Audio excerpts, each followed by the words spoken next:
โอเคสบายดีเนาะสำหรับคลิปนี้เราอยู่กับเหรียญเว็บเนาะแล้วก็หาเหรียญในที่ได้แจ่มเหรียญที่ว่าเฮ็ดฟรีได้เนาะสำหรับตัวซุยหรือว่าเว็บนี่เนาะหน้าที่ว่าเฮ็ดฟรีเดี๋ยวนี้หาเหมือนกันที่ว่าเฮ็ดฟรีได้เนาะสำหรับเว็บ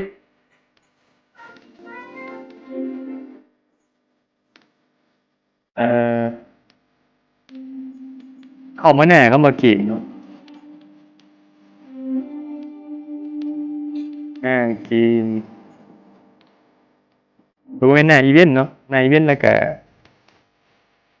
มาตัวพัมนี่เนาะแล้วก็แกะใส่ตัวที่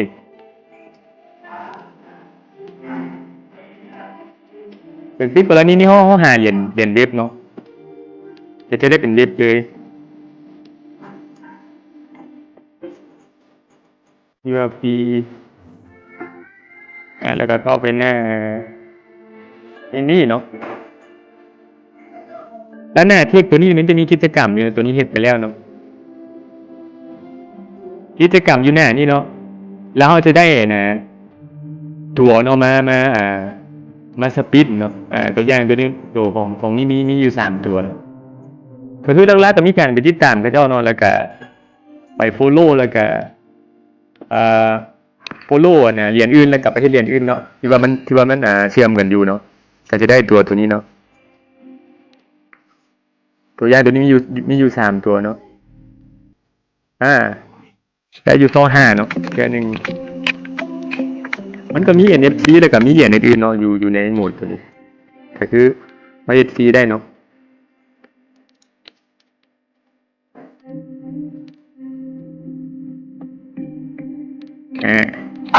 อันนี้ได้เป็นเหรียญเว็บเลยเนาะ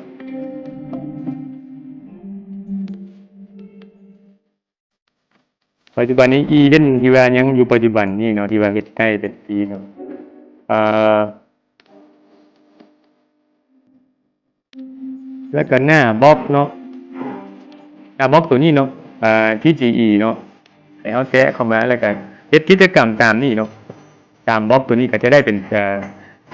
เว็บโทเค็นด้วยกันกิจกรรมนี้เนาะแล้วติดตามนี่ครับคือหนึ่งนะเบิ่งคลิปแล้วก็ติดตามมาเจ้าเนาะได้ค่อนข้างหลายเนาะช่วงอีเวนต์นี้เท่านั้นเนาะที่ว่าเฮ็ดได้เนาะถ้าจบอีเวนต์นี้ก็จะหมดกิจกรรมเนาะสำหรับ XP ได้เนาะถ้าเท่ดีแท้ก็เอามีเปลี่ยนสุยอยู่กระเป๋า0.1ก็ได้เนาะหรือว่าถ้าบ่มีก็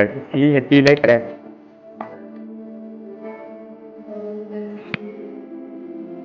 สำหรับเหรียญเว็บเนาะสำหรับ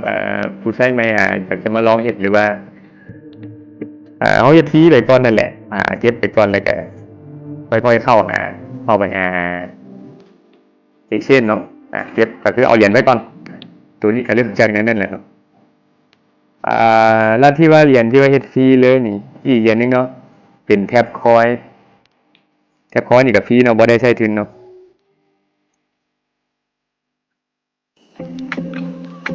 ผู้ใช้ใหม่ฟังคลิปเฮาให้จบเนาะเดี๋ยวนี้จะบอกรายละเอียดพร้อมเนาะแล้วก็เพื่อเป็นช่องทางแล้วก็เป็นกำลังใจให้เนาะเดี๋ยวนี้จะบอกรายละเอียดพร้อมว่ามันจะได้ลักษณะแบบใดตัวอย่างเช่นว่าเหรียญฟรีนี่1มาคือการปันผลเนาะมันอาจจะได้น้อยเนาะเพราะว่าเนื่องจากคนเข้าร่วมนี่หลายเนาะครับ2มาคือมันอาจจะบ่ได้เนาะคำว่าอาจจะนี่คือเฮาเฮ็ดซื่อๆเนาะเฮาบ่ได้โปรโมทให้เขาก็มีแต่เอาหยิบมาเฮ็ดแล้วเนาะก็เน้นไปทางการโปรโมทเนาะอย่างเช่นเอาไปแชร์ให้เขาแล้วก็แท็กหาเขาเนาะเขาบ่จำเป็นต้องไปเฮ็ดอยู่หน้างานให้มันดุดันเนาะก็เพียงแต่เฮ็ดกิจกรรมแต่ละมื้อแล้วก็เน้นไปที่การแชร์เนาะอย่างเช่นแชร์ตาม Facebook หรือว่าช่องทาง Twitter เนาะหลักๆสำคัญเนาะในการเฮ็ดให้ดอกแล้วก็สำคัญก็ไปสะกิดเขาเนาะอย่างเช่นเขาติดแฮชแท็กหรือว่าติดแอดเนาะให้เขาฮู้ว่าให้ไปสะกิดเขาสำหรับเขาจะเฮ็ดแอดดอกครับ แอปพอยนี่กับพี่เนาะ100%เลยตัวนี้เนาะต่อมาแล้วเป็นเรียนดรอปเนาะดรอปบอทส่วนรายละเอียดเดี๋ยวเขาจะบอได้เจอลึกเนาะก็มีแต่จะให้ข้อมูลแล้วแบบดีเฮ็ดเนาะเดี๋ยวนี้จะแปะโค้ดลิงก์ไว้ให้เนาะสำหรับเดี๋ยวนี้ต้องได้ใช้โค้ดของผู้แนะนำเนาะจึงจะเข้ามาได้เดี๋ยวนี้กับฟรีเนาะฟรี100%เนาะสำหรับเดี๋ยวนี้หน้างานก็เอาเข้ามาเทรดเนาะ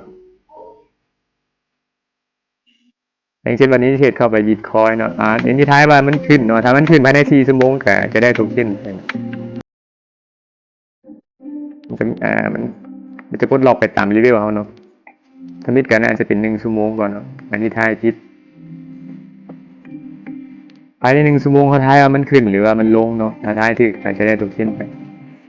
ครับหน้าเทคเตละมือเข้ามาเคมอยู่นี่เนาะเคมอยู่บนนี้เนาะ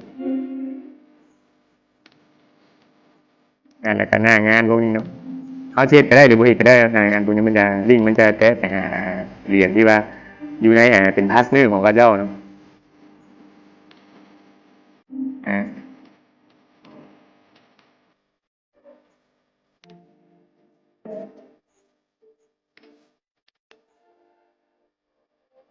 สำหรับเป็นดรอปบอทเนาะต่อมาเป็นดราก้อนเนาะตัวนี้เป็นเกมการ์ดเนาะตัวนี้กับ HP ได้เนาะเป็นการ์ดของสะสมแบบการ์ดพวกงานอาร์ตเนี่ยแล้วเข้ามาแทนเอาคะแนนนอนแล้วกันคะแนนมันเกิดจะไปซื้อการ์ดได้เนาะเขาจะไปกดล็อกการ์ดได้อันนี้คือตัวอย่างให้เบิ่งซื่อๆเนาะ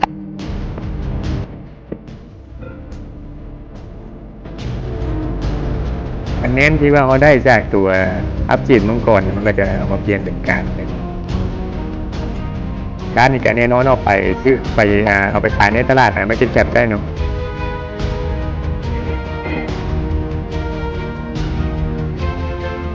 ถ้าครอบครองการ์ดชุดนี้ก็คือเอาไปขายได้เนาะนี่เนาะก็จะเอาคะแนนนี่มาโค้ดหลอกการ์ดตัวนี้เนาะก็จะไปขายได้ในตลาดปัจจุบันต่อมาเป็นทอนคอมแบ็กตัวนี้ก็เอ็นฟรีได้เนาะเป็นเกม NFT ก็คือโล่ดาบหรือว่าไอเทมเอาไปขายได้เนาะถ้าเราได้ถือของสายพีก็เฮ็ดได้เนาะสำหรับเหรียญตัวนี้หลักๆเขาเก็บโทเค็น TOK เนาะหรือโทเค็นทุกนั่นแหละเนาะเป็นเขาหลักๆเป็นเขาเก็บโทเค็นตัวนี้เนาะถ้าว่าสายพีก็เน้นหลักๆก็คือเก็บโทเค็นเนาะโทเค็นตัวนี้จะเอาไปซื้อขายได้ในอนาคตเนาะส่วนไอเทมหรือว่าอาวุธนี่ก็ได้จากกิจกรรมแล้วก็ซื้อเอาเนาะสำหรับไอเทมพวกนี้เนาะเขาจะได้ซื้อเอาเพราะฉะนั้นก็ได้จากกิจกรรมแต่ละเดือนก็คือหาตลาดเปิดเขาก็สามารถซื้อขายได้เนาะมันเป็น NFT เนาะสำหรับทอนคอมแบ็กนี่ก็ HP ได้เนาะ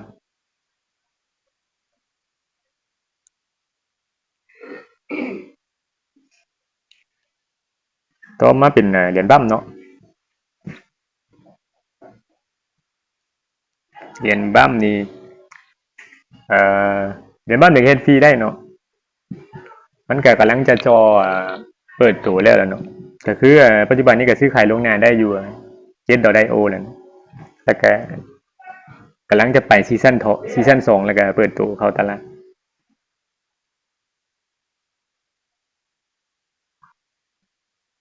ตัวนี้เฮ็ดอยู่พอดีมื้อนี้เป็นมื้อที่53ของที่ว่าตัวนี้เข้าร่วมกับเหรียญบัมเดือนกว่าๆหลักๆปัจจุบันนี้คือสำหรับผู้ใหม่เนาะมาเล่งเบิ่งคลิปเนาะ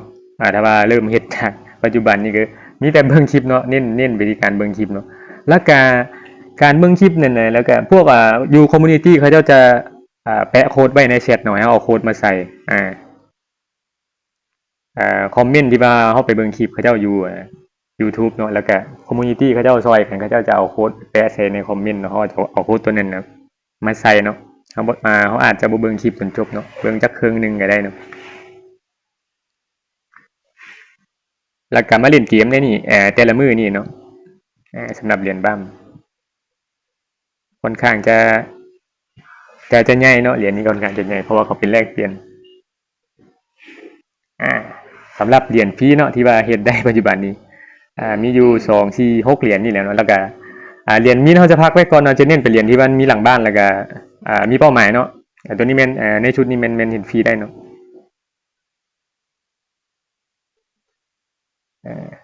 ถ้าว่าผู้ใช้ใหม่สนใจก็เริ่มเฮ็ดไปเนาะเริ่มเฮ็ดฟรีไปนึงแม้เฮาเฮ็ดกับ AirDrop นี่เข้าร่วมกิจกรรมพวกนี้นึงแม้เฮาจะได้ประสบการณ์เนาะประสบการณ์ของโลกคริปโตเนาะอ่าแล้วก็ทั้งนี้ทั้งนั้นเฮาก็เบิ่งต้นทุนเฮาแหละเนาะต้นทุนเฮามีหลายหรือมีน้อยเนาะถ้าที่ว่าเฮาจะมาสู่โลกคริปโตนี่มันก็จะบอกเฮาได้เพราะว่าถ้าเฮาต้นทุนหลายเฮาก็จะไปอยู่อีกแบบนึงอาจจะไปเน้นในการเทรดหรือไ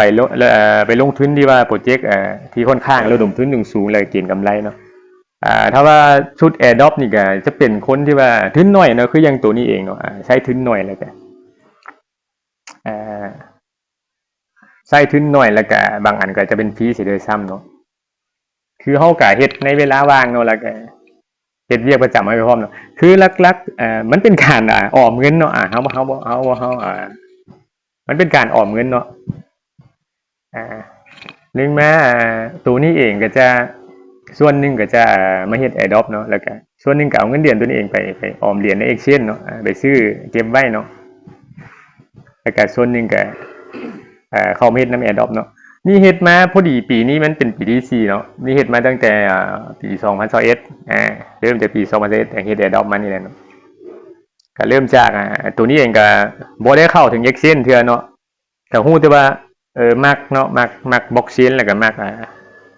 กเทคโนโลยีมันมักวิธีคิดของมันนี่ก็เลยเอาโดดเข้ามาก่อนเนาะอะไรกันเก็บโทเค็นของกระเจ้าไว้ก่อนเนาะเขาก็ยังไปขายบ่ได้เพราะว่ามันเข้าอีกเส้นเลยดิแล้วก็เรียนแม่ที่ว่าส่งออกนอกก็บ่มีเนาะตอนนี้เริ่มเห็นแล้วก็คือเขาเก็บไว้ก่อนเนาะตัวนี้เองก็เก็บไว้ก่อนจนกว่ามันก็ด้วยที่ว่าเขาเฮ็ดไปเนาะมันก็จะเป็นของมันเองออกไปเองแล้วมันก็สุดท้ายก็ต้องได้เข้าตลาดอยู่คือเก่านะเพราะว่าเขาจะเอาเหรียญไปขายไปแลกเปลี่ยนในสมัยตะกี้มันก็เข้าถึงยากเนาะปัจจุบันนี่ก็เข้าถึงง่ายเนาะเข้าถึงง่ายแล้วก็บ่แลกเปลี่ยนง่ายทั้งฟังเขาเองก็มีว่าแลกเปลี่ยนเนาะนี่ไปเห็นคลิปแล้วอย่างเนาะชื่อนะชิกบิตบ่หรือว่าอหยังนี่เนาะก็สามารถแลกเปลี่ยนได้เนาะก็ที่ว่าเป็น exchange ของเขาเนาะหนึ่งคือเฮ็ด AirDrop เขาจะได้ประสบการณ์เนาะ2มาเขาจะได้เหรียญฟรีเหรียญที่บ่ได้ลงทุนเนาะโดยที่ว่าเขาเน้นไปการโปรโมทเนาะการแชร์เขาเชิญหมู่บ่ได้ก็บ่เป็นหยังเนาะมีแต่ว่าเราแชร์ให้เขาถ้าเขาแชร์เขาถือว่าเขาสำเร็จแล้วเนาะในแผนงานในหน้างานของเขาเจ้าเนาะแล้วเขาก็มาเฮ็ดในเวลาว่างแล้วก็เรียนรู้กับมันเป็นเหรียญเกี่ยวกับหยังแล้วก็ท่านจะรู้เองดอกเวลาเขาส่งโทเค็นเนาะจากกระเป๋านี้ไปกระเป๋านั้นแล้วมันจะรู้เองสำหรับคลิปนี้ก็ขอจบเพียงเท่านี้เนาะ